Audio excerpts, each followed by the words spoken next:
What episode are we on? Fuck knows. Yeah. Welcome to the new episode. God knows what number we're on. It's been a while since we've done it. Both listeners will have cold turkey by now, I'm sure. And there should be plenty to talk about. Plenty of current affairs to discuss. What we're talking about today, it's been a good weekend for sport. And there's all kicking off in the Middle East as well. So there's plenty of topics. Fighting all over the spot. Fighting in the Middle East. Fighting with Fury and Big Francis Ngannou. Fighting. I thought Ngannou was great. What an absolute revelation. Honestly. Something I did think was mad, and I mentioned this to a few folk in WhatsApps and that, he was a 17-2 underdog, right? Which sounds like big, doesn't it? But bear in mind, he'd never had a boxing match in his life. And back in the day, when Buster Douglas fought Mike Tyson, he was a 42-1 underdog. Wow. And he was classed as one of the best heavyweights in the world. When Tyson fought Holyfield the first time round, 25-1. Shit. And again, Holyfield at that point was still one of the top guys in the world. Ngannou had never had a boxing match in his life and was only 17-2. God. Oh yeah. Did you see any of it, or just the highlights? I was just really saying some highlights. I thought the shot he caught him with was very good. He picked it well, didn't he? He's heavy-handed, isn't he? Yeah, of course he is. Yeah, absolutely. Fuck me. Like comically heavy-handed, eh? There was another point, I don't know, I think it was in about round 8 or something like that. He caught Fury with something, and the shock on Fury's face was like fuck. And it's rare you see that, isn't it, on a fighter of that level? It's rare you see that in the face, but the like shit the bed moment showed. I haven't seen the full thing, so I can't say who I thought won and who I didn't.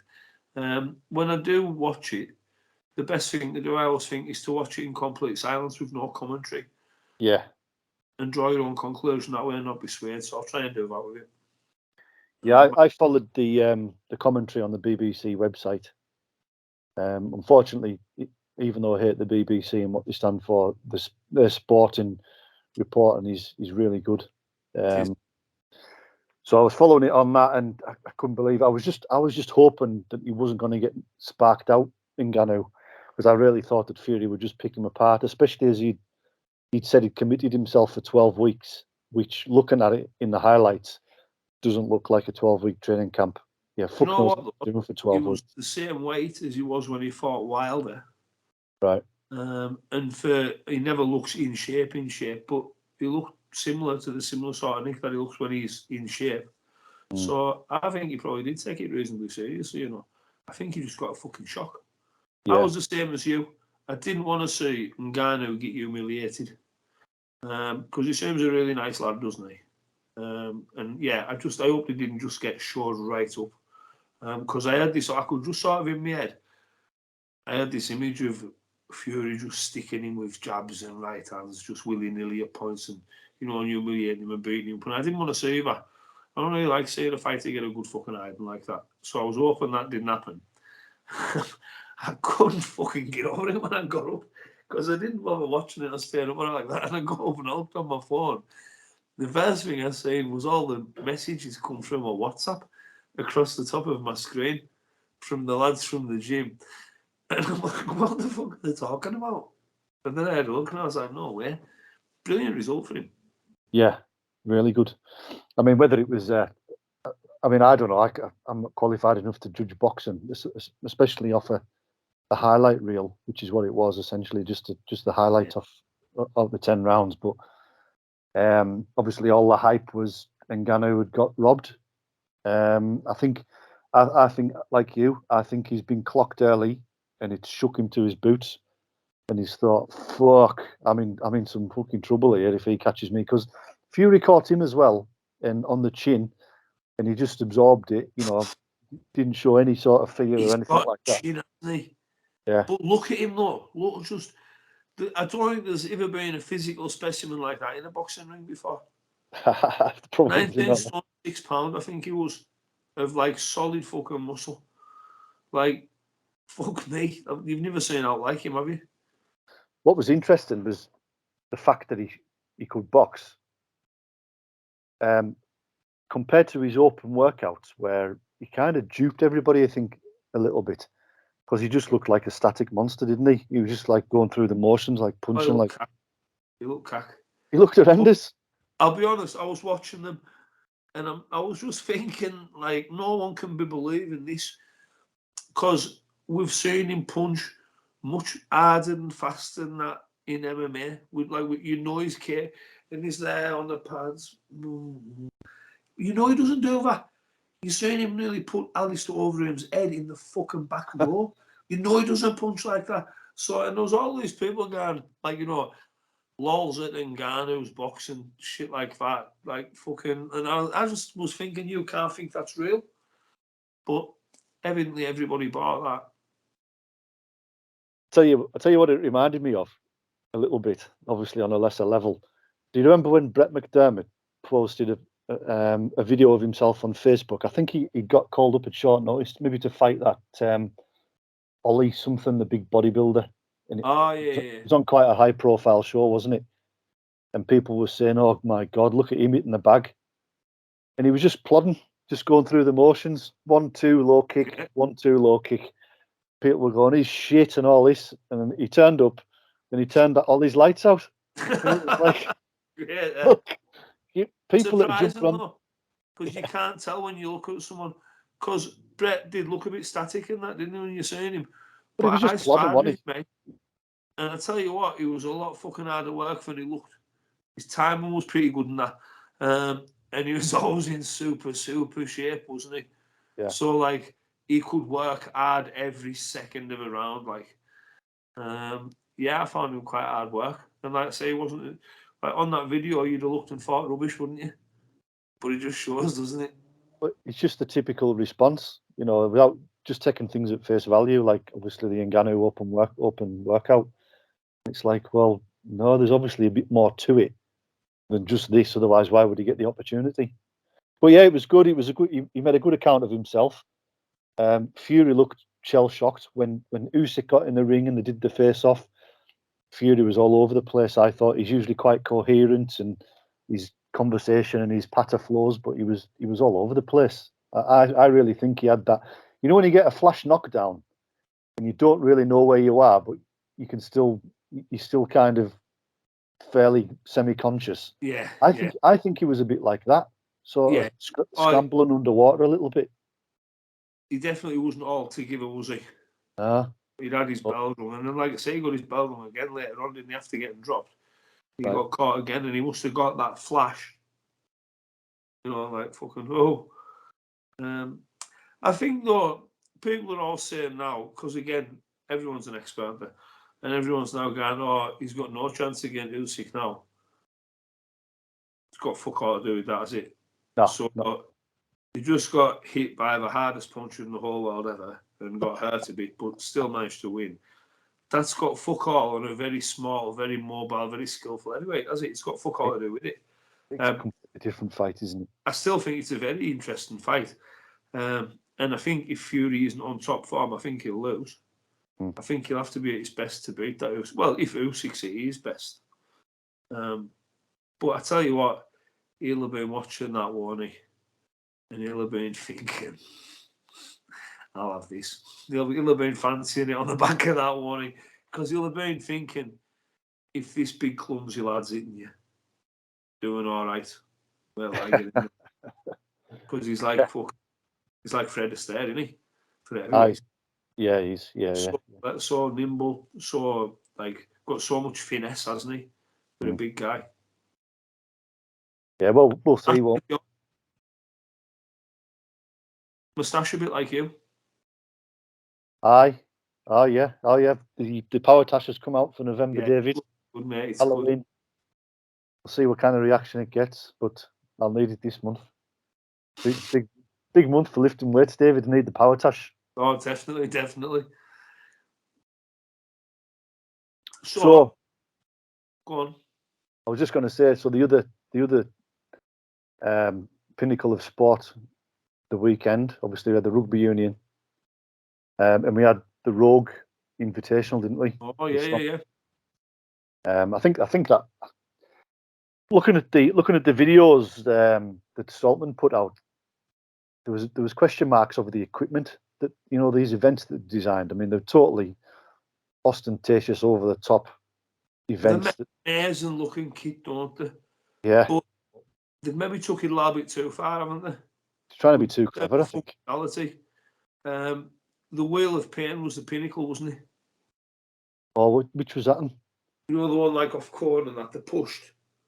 Oh, well, that was the other one, wasn't it? That was the Arnold Classic, wasn't it? Oh yeah. But Rogue made it, didn't they? Oh, did they? Right. Okay. Rogue made that bit of kit, yeah. I suppose with strongman kit, it's hitting missing. They probably just need more testing for it. Yeah. Because you can make something that looks really cool, and you want stuff that looks good for a strongman show, don't you? That's part of the fun, isn't it? Cool looking kit. Can't wait to build the new toys for Cumbria the Strongest Man. But yeah, they just probably need a bit more testing and just making sure that they're functional. Because, like I say, that Wheel of Pain that they made for the Arnold, for me, that's like the coolest bit of strongman kit you'll ever see. Oh, that was awesome. Yeah. And they got it right there. They just need to make sure that they get it all to that standard, don't they? Maybe all of it cobbled together, just thinking, oh, what can we do? Like that. What was the bull called? I have no idea. It was supposed to be a drag, but without the rope, so you were supposed to just climb a ladder. But then they decided to add more weight and use a rope like it would, which meant that, from what I understand, so the competitors were saying, well, usually on a truck pull, it's that heavy, but as soon as you get momentum going, it's up to you to keep the momentum. It's not like a dead stop every time. No. Which is what was happening on that bull, because there was no wheels on it. It was just dragging on rails. It was just coming to a dead stop. So it was like a max effort on every pull. And Kieliszkowski won it. What to do in the chains and stuff, isn't it, when we do that? Because it's dead weight, isn't it? So I think Kieliszkowski won. He didn't get a single rep on the deadlift tower. Is that what they call him? Kieliszkowski, is that how you pronounce it? But he won that bull pull thing. And I think Tom Stoltman won 3 events. But he finished second, which is weird because obviously Mitch Hooper did really well in the first 2 events. He's brilliant, isn't he, Hooper? So consistent. Yeah. He's the best athlete. Do you know what I mean? Like the best rounded athlete, like mentally in that as well. I think he probably prepares the best. I think before him, like lads like Novikov and Lissis were probably the same. For the smaller guys, and they're so well prepared.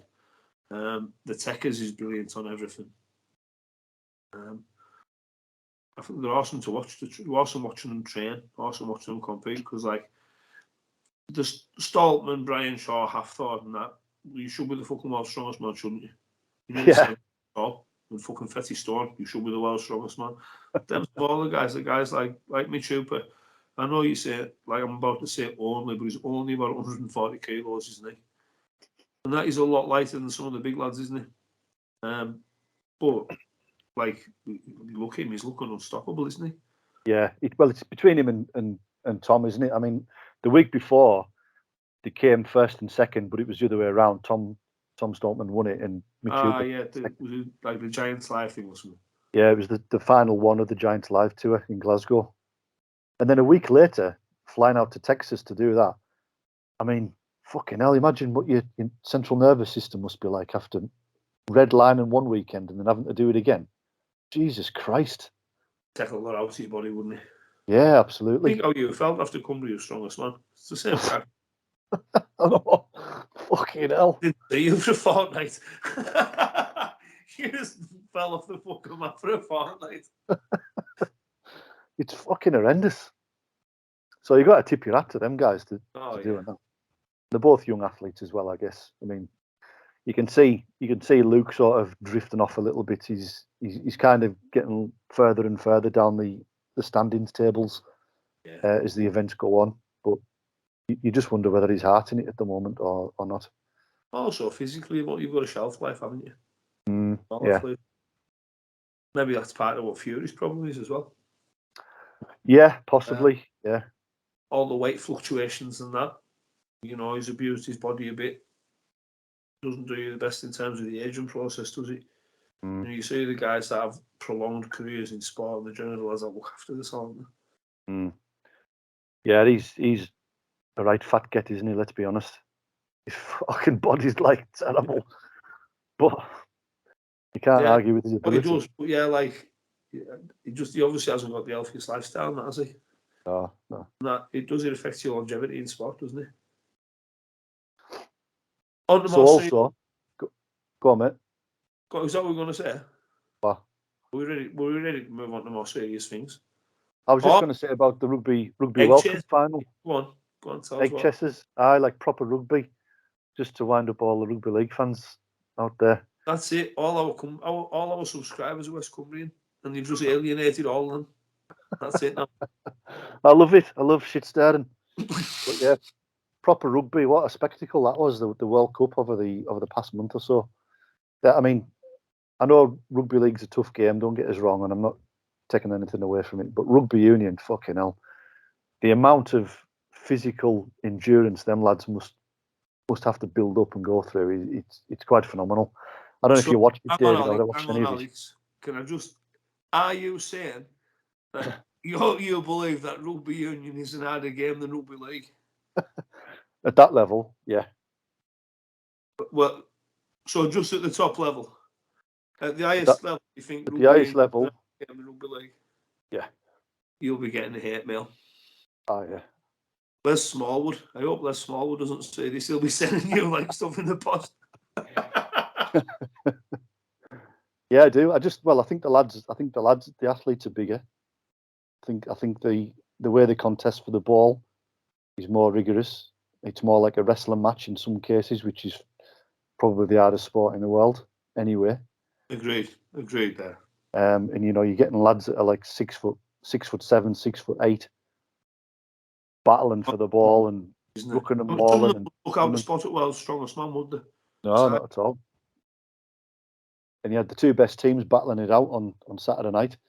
And New Zealand were pretty unlucky, to be honest. They play some lovely like passing games and interactions and things like that. Obviously you can tell I'm not an expert or the way I describe it, but it was a great spectacle to watch. And South Africa are just hard as nails, tough, physical, strong, not as slick as New Zealand, but they just grind it out and they won by a point. Awesome. Yeah, it was really close. Like, and to be fair, New Zealand missed a couple of kicks as well, which would have changed the game, obviously. But just pure specimens at the top level of sport. It was good to watch, and how well mannered they are as well for such physical brutes. Do you know, that's one of the things I do like. And to be fair, you get it with both codes of rugby, don't you? I think you get a much higher level of respect for referees in both codes of rugby than you do in football. Level of respect for referees in football is fucking shocking. It's appalling. Oh, it's horrendous, isn't it? For half of them couldn't fight the way out of a fucking paper bag, and yet the way they treat the officials is absolutely horrendous, isn't it? Disgusting. Yeah. So that was the weekend. Tremendous weekend of sport and high level sport as well. So that's the good stuff. No one of the doom and gloom.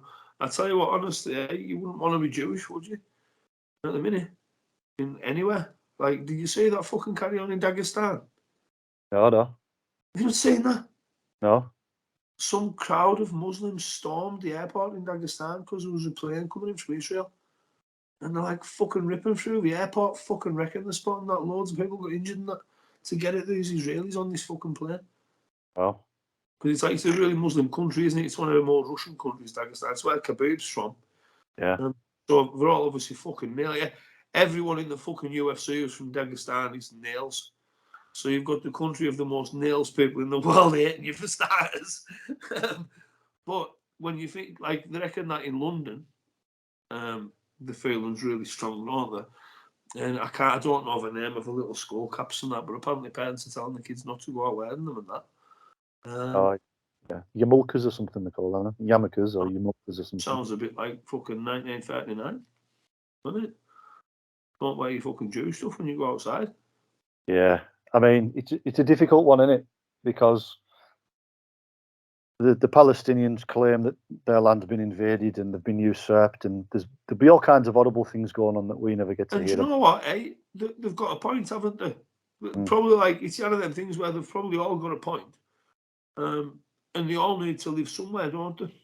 I don't think I certainly don't think there's a right or wrong, because it's literally like an eye for a fucking eye, isn't it?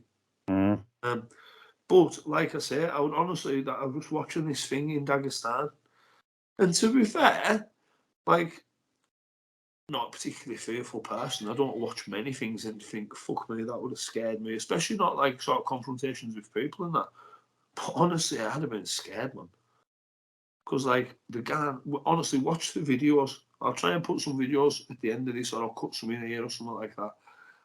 But there's this horde of people, like, ripping through this fucking airport to try and get at this airplane, or to get the people that are coming off this airplane. It looks fucking terrifying, mate. What if they're behaving like that to get to them? What are they going to do when they get to them? Because they're not going to fucking have an argument with some strong words, are they? They're not going to send them a strongly worded email. You know, like, they're going to fucking bludgeon them to death or something, aren't they? It was a proper fucking raging mob. And I said, the whole thing's fucking awful, isn't it? And like you've got people on both sides, like, celebrating. Haven't you? Like, when they kill a load of the other people. It's fucking hideous. And look at the way it's being policed is fucking terrible, isn't it? Remembrance Sunday is coming up, isn't it? Oh, fucking hell. Right, and I don't know how much, because I know you don't really watch the propaganda channels, and I don't myself, but I've seen bits on GB News and that, which I'm probably going to unfollow for fucking employing that fat spastic Boris Johnson, because he's going to be on there now, isn't he? So I'll probably fuck GB News off now. But yeah, I caught bits on there, and like, you can't wave a Union Jack, can you? But you can wave a fucking Hamas flag. You can wave a Palestine flag. There's this thing like from the river to the sea, and it's something about like getting rid of all the Jews or so. You can shout that with your fucking Palestine flag, which basically saying you want to kill all the Jews. But you can't wave a Union Jack. There was a very good thing of Lawrence Fox, who was fucking everyone liking more and more. And he climbs on some big statue, and there's a Palestine flag tied to this statue. And people are like saying, oh, you know, like fucking this, that, and the other. And he gets it, and he throws it down, and he says, get your shit off my statue. Fucking brilliant. But you think, come Remembrance Sunday, if all that lot are down there carrying on like that, what is going to happen? Yeah. Oh, yeah. Well, look, we very, very passionate people on both sides. Scary to think about. Please, I won't be anywhere near it. I know. Well, that's the thing. I mean, the cities are Cumberland. And God for what? Cumberland. Thank God we're up here and away from it, Ollie. Well, it won't be too far away. Let's be honest. I mean, I know we speak sort of offline about things and that, and you know my opinion. I mean, London's overrun, if that's the right word. I mean, you only had to look at the protests that were online. 50,000 on that bridge, wasn't it? 50,000 marching across Tower Bridge or something. Right. People like, isn't it? You know, the whole prayer and everything else in public places, while Christian preachers get arrested for preaching the Bible. I mean, not that I'm particularly fond of anybody preaching any sort of religious book, but it should be even-handed. And the reason why it isn't, with the police and that. Yeah, the police are cowards. It's as simple as that. They want an easy life, and you know why they're cowards? Because half of them are of that faith anyway, and the other half are short little fat women who couldn't fucking fight their way out of a wet paper bag, because it's all diverse, and diversity is. The ones amongst them who would have a pair of knackers and would do something, they're told not to anyhow, because they're told how to behave, aren't they? There's like a party line to follow, isn't there? And it's like, you will act like woke bellends, and so because they're told to act like woke bellends, That's the way it works, isn't it? I'm sure there's plenty of coppers that don't agree with what they're doing. I fucking hope there is. You would hope that at least they disagree with what they're doing. You've got to do what your job says, haven't you? But do you know what I mean? They can't all be thinking that it's right, can they? Well, yeah, you wouldn't have thought so, mate. It's like the guy that was filmed taking down the Union Jack and putting up the pride flag. Yeah. It was like the guy that did the film and was like, "You're taking down the wrong fucking flag." And he was like, "Well, don't you think I know that? It's my job. I've got to," and it was like, "Fucking hell, what can you do? Everybody needs a job to support the family, don't they?" So now more than ever, the people that are pushing the agendas and stuff have got you by the balls. I mean, I think London. Well, I don't know. It's difficult to say without sort of drifting into. I'm not qualified enough to talk about it, but it doesn't look good, does it? Every time there's an issue in the Middle East, potentially we import more and more immigrants. That's what they're talking about now, importing immigrants from Palestine. Fucking smart. Why bring them here? Fucking 5,000 miles away. What's the fucking point in that? In a country that's already overburdened. Its health service is overburdened. Its infrastructure's overburdened. There's floods here, there, and everywhere. Not because of the fucking weather. It's because the drains and the services can't cope with the massive of rubbish and waste that we produce because we're over fucking burdened. Taxpayers' money getting spent, in the wrong areas to keep these people in money and clothes and food and housing and everything else. And it's like, where do we get a break at? And the Scottish Prime Minister, Hamza Yousaf, he's a Muslim himself of Pakistani heritage. We'll open the gates to Palestinian refugees, no problem. Oh, well, spot on, mate, because I forgot there was a border between England and Scotland. We'll just fucking flood down here. And then it's like... But it's all well and good saying that when you're in, isn't it? But, like, when you live in hand to mouth, when you're working class, when you're fucking skinned, and you see what taxes are being spent on, and you see the state of poor people in this country and what they haven't got, it's got to make you very unhappy, hasn't it? Yeah, it has. I don't believe there's a right and wrong side of this. I think the media plays people like a fiddle. You see committed. I tell you what's very interesting. There's a guy on YouTube called like British ex-army Paz or something like that. You followed him. He posts some good stuff. He's very like you politically. He's like more like you than he is like me. I'm a bit more of a socialist. I always think I am. But he's very good, and I think most of the stuff I agree with pretty much everything he says. To be fair, I can't remember what I was going to fucking say about him saying then. No, I know what you mean. He's a Welsh fella, isn't he? Used to be in the forces. Yeah. And he's got I'm trying to think what he was saying the other day though, and it was something pertinent to what we were talking about, and I've gone fucking blank. What were we just talking about then? Well, we're just talking about how we overburdened with immigrants, and it's obviously all the taxpayers' money that has to support it. So other services suffer, like our infrastructure, like the health service, like everything else. And when you haven't got a pot to piss in, but you're having to do the jobs that you hate to support your family, it just rubs salt in the wounds, doesn't it?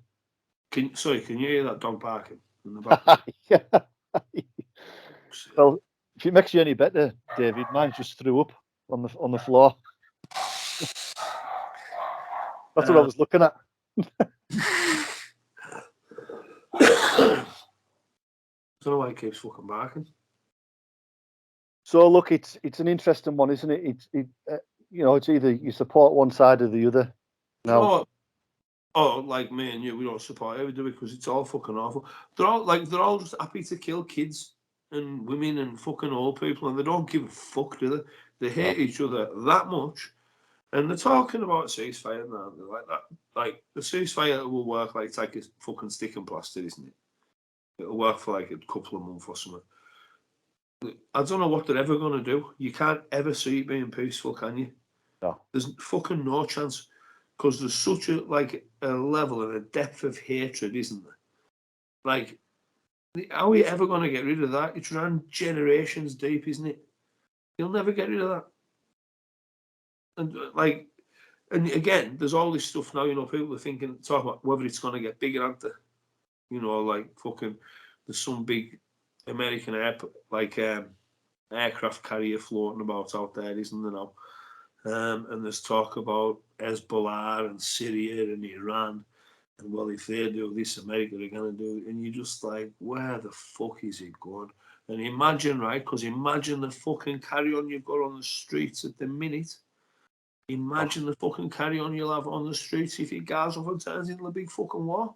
Yeah, I know. Which is where it looks like it could be headed. Yeah. And do you know what?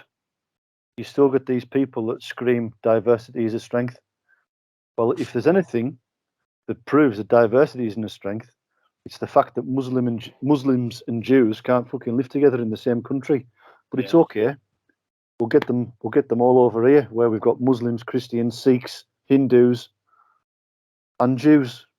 Well, that's a right old boiling pot, that, isn't it? Fucking brilliant. Only works if everybody wants it to work, doesn't it? Like, if people want to come, if everybody that came wanted to integrate into British society, it would work, wouldn't it? And you don't mind people having other cultures and that, do you? But you look at these carry-ons and that in London, like, you can't be having things like that happening, can you? Like, they were all over the cenotaph the other day. And do you know what, I certainly don't condone police brutality, and I slagged them French coppers off because I thought they acted like fucking wankers. And obviously this is purely because I am biased and it's something that means something to me. But when they were acting on the cenotaph the other day, I think they should have been charged with police on horses and battered with truncheons and just knocked off it and bludgeoned half to death and taught a lesson not to fuck about with things like that. Great men from this country, from generations past, all that stuff. Fucking wound us up, that did. And like I say, like normally, like if police heavy-handed with a protest, I'm the first chance to complain about it. But that's like so disrespectful to everyone. Yeah, of course it is. It's disrespectful to the heritage and the foundation of the country.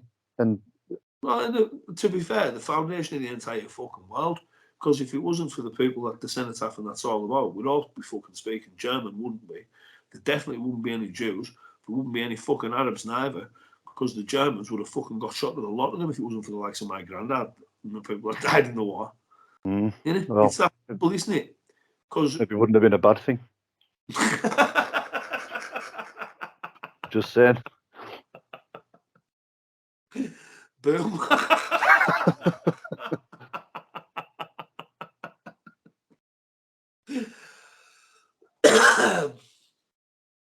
And on that note. Yeah, on that note. Alex is going to take his little dash hunt. German dog. He's going to take it and set it on some rats out on the backs. What's it called? It's got the very masculine name of Lola. All right. I thought it was going to be like fucking, I don't know, something German or something. What, like? Oh, I don't know. Something fucking named after some bit of fucking World War II army fucking machinery or something. Named after a World War II German tank or something like that. Panzer. Yeah. Get away from that fire. Jesus Christ. No, fucking, we'll probably get. I won't take this joke any further. We'll get kicked off YouTube. Start fucking. Yeah, joking. well, yeah. You can only joke about white Christians. You can't joke about Jews or Muslims, can you? So. That fucking joke about, mate. Well, we'll call it a day there, shall we? We will. Right. Very good. I'll see you again. We will do this more often. Please like, share, and subscribe if you're one of the 2 or 3 people that are still watching. See you later. Cheers.